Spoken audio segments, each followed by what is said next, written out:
Hello and welcome. So today we have a small review. I'm not going to go in depth, but a lot of people on the Facebook platform and a few on Instagram and X are requiring me to do a comparison review between Starfield and No Man's Sky. They're rivals, okay? Different platforms, except on the PC, that's neutral ground. But I'm not going to show images of either of the games. Why is that? Because I am not going to promote this rivalry in any way, shape, or form. So, who gains with this rivalry? Well, the heads of the studios.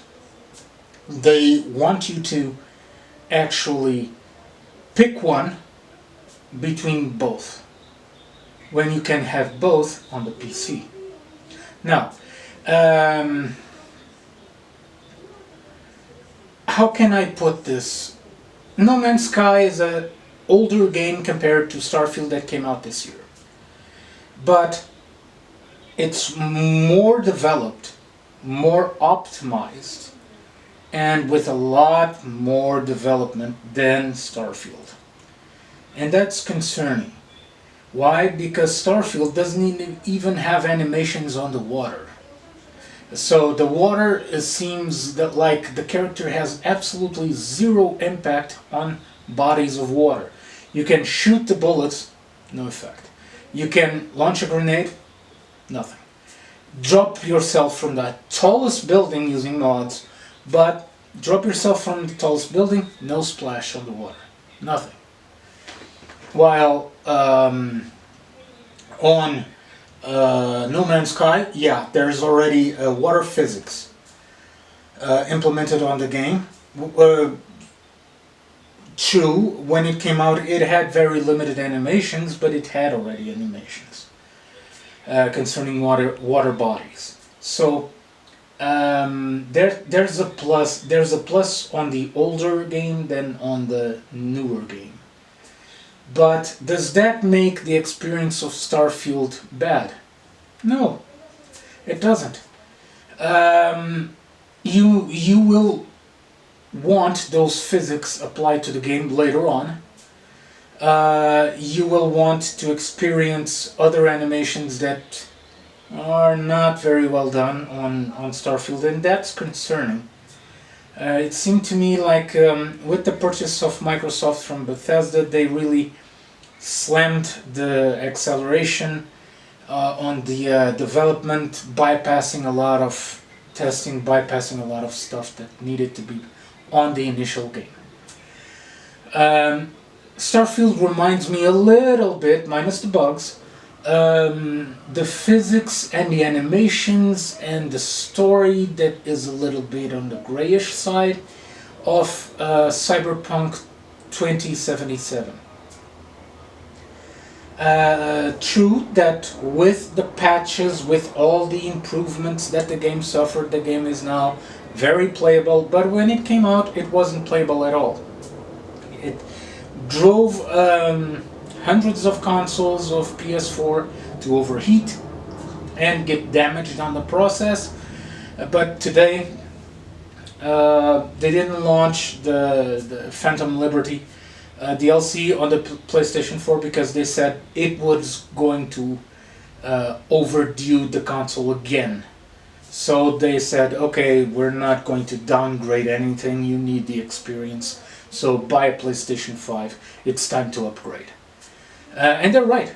It is really time to upgrade from the PlayStation 4 to the 5, or from PC to the Xbox in the case of the in the case of Starfield. But if you have a very good computer that runs Starfield, yeah, just don't spend the money on the console.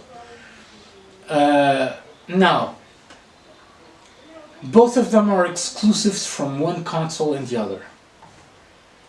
I would think that there is the time to bury the hatchet between both gaming software houses, gaming houses, Microsoft and Sony. it's time to bury the hatchet. So it's time to bury the hatchet because there's really big titles coming, like Call of Duty, like Elder Scrolls, the one that it's coming out.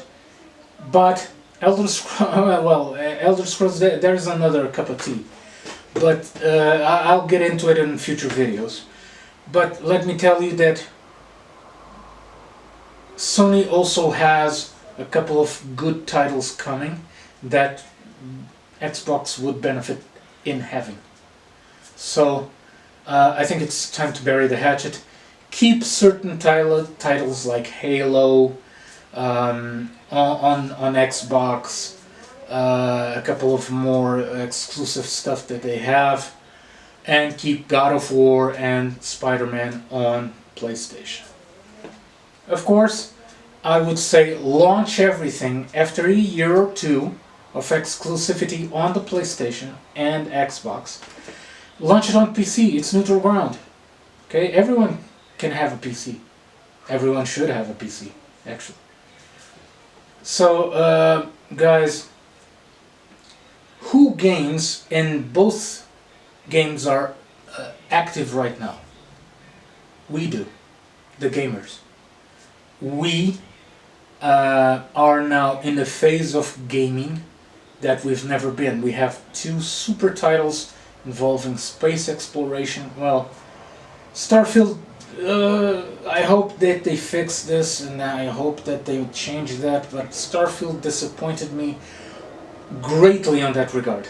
I consider Star Trek Online way more explorative than Starfield in space. Okay? Way more. We're talking about a game with almost 11 years. Well, almost 12 actually. Almost 12 years. Okay? They got that right. Starfield, it's a fast travel from A to B. It's not like it makes you make the journey like No Man's Sky. And that's very enriching, because sometimes you go to a star system that you're just passing through, you need to refuel, you need to, grab a bite or whatever, and you find out that there's planets there that surprise you positively, negatively as well, but it's more about the journey than the arrival. Starfield is more about story. It's more about interactions between characters. That's all fine and dandy, that's all good. But IGN and Games Bundle created two distinct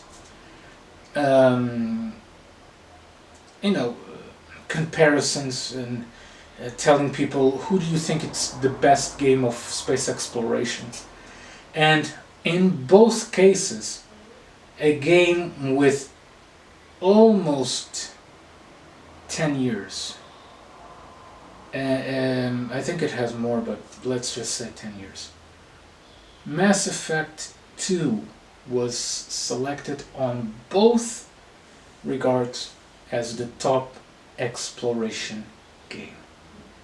And both of them, Star Trek Online, came out like in 5th or 6th, and on the 9th, or not even appearing in one of them, was Starfield. No Man's Sky was ranked 2nd in one and 4th on the other. So, guys, we benefit, okay? The existence of these two games benefits us players. So let's enjoy the games. I'm not going to rank both of these games. I don't have Starfield to test. My computer doesn't run Starfield.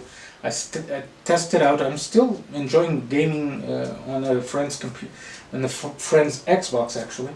Starfield, but it's not the same thing. I can't grade it. I wanted a more in-depth experience by having the Xbox. Hey, Mr. Phil Spencer, wink. So I would love to test Xbox games here on my rig, on my studio, but I don't have the money to buy one. It's extremely expensive here in Portugal. Again, Mr. Spencer, wink, send me one. So, he came out, Mr. Phil Spencer actually came out this week saying that he looks upon all the gamers as belonging to Microsoft. He needs to really have a reality check. A lot of people are pissed off with Microsoft because of their purchase of Bethesda and making everything their exclusive. I don't agree with this business model. I think it's damaging the industry a lot. So, again, Mr. Phil Spencer, wink, just release the game for PlayStation, come on. You have that on your vault. So, guys, will I recommend one or the other? I recommend both. They're both unique experiences. One is survival, No Man's Sky. The other one is more story-driven, Starfield. If you have the chance, buy them both, play them on the PC, it's neutral ground again, and enjoy them there. Yeah. So guys, this is this week's debate. I'm not going to put this under a gaming review on the Gamers Review videos. I'm going to put this on Gunshop because it's comparison of styles. Okay? So, see you all next week. I hope you enjoyed. Stay safe. Play on.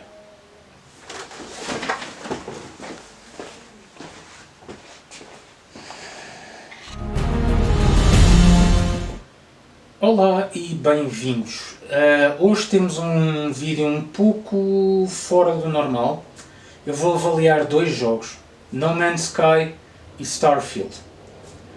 Tenho tido inúmeros pedidos no Facebook, inúmeros pedidos no Instagram e no X para que estes dois jogos sejam comparativamente avaliados. Eu não vou entrar nessa rivalidade, não vou. Ambos os jogos têm o seu próprio estilo. Starfield ainda está muito no seu início. Não há ainda uma perspectiva de DLC, tem estado a sofrer updates constantemente, porque estamos a falar de um jogo que ainda nem sequer tem física de água. Os corpos de água no jogo não têm física nenhuma. Podemos mandar uma granada ou explosiva ou o que é que seja para lá, não há um splash grande, nem um splash pequeno. Podemos dar tiros na água, nada acontece. Podemos andar na água, nada acontece. Enquanto que No Man's Sky já podemos construir bases debaixo d'água, já temos uma dinâmica muito grande acerca dos corpos de água que existem em No Man's Sky. Mas estamos a falar de um jogo que já tem desenvolvimento há anos. O jogo já saiu há bastantes anos, 2015. Então, estamos a falar de um jogo quase com 10 anos. Peço desculpa deste pequeno corte, mas tenho estado a receber chamadas. No entanto, devo-te avisar uma coisa, não vou entrar nessa rivalidade porque eu acho que é inútil. Quem é que beneficia com a rivalidade entre videojogos? As produtoras e as entidades que fornecem as consolas, isto é, a Sony e a Microsoft. Existe muito aquela de o nosso produto é melhor do que o outro. Não é. Ambos os jogos têm as suas falhas, ambos os jogos têm as suas potencialidades. Starfield decepcionou-me em algumas partes, nomeadamente a exploração espacial, que eu considero que Star Trek Online ainda é vastamente superior a Starfield. O combate espacial em Starfield deixa um bocadinho a desejar, enquanto que em No Man's Sky é desafiante. E em Star Trek Online também. No entanto, estamos a falar em jogos antigos comparativamente a um jogo novo. O jogo novo já devia ter trazido algumas coisas. Sinto que a Microsoft pôs o pé no acelerador assim que comprou Bethesda e disse: ok, O que está pronto, vamos lançar o jogo como está. Se está mal, nós arranjamos pelo caminho. Eles estavam desesperados para que tivessem lucro devido à compra da Bethesda, que foi bem cara. O mesmo vai acontecer, infelizmente, com a Blizzard e com a Activision, com jogos como Call of Duty a decrescer em qualidade. Já se viu isso no Call of Duty 3, em que a história, o modo de campanha de história foi completamente inutilizado por uma história estúpida. Quanto a Starfield, a sua história é coerente, muito mais coerente do que No Man's Sky. Os gráficos estão melhores, mas estamos a falar de um jogo que é mais vocacionado tipo comic book no No Man's Sky do que um jogo realista como o Starfield. A mecânica das naves é vastamente superior em Starfield, porque dá para editar a nave, fazer uma nave conforme nós queremos. Enquanto que em No Man's Sky, aquilo que nos aparece à frente é aquilo que nós compramos e é aquilo que nós usamos. Podemos fazer upgrades ao conteúdo da nave, pôr-nos armas novas, outras coisas importantes como a quantidade de itens que a nave leva, mas tirando isso, pouco mais há de customização.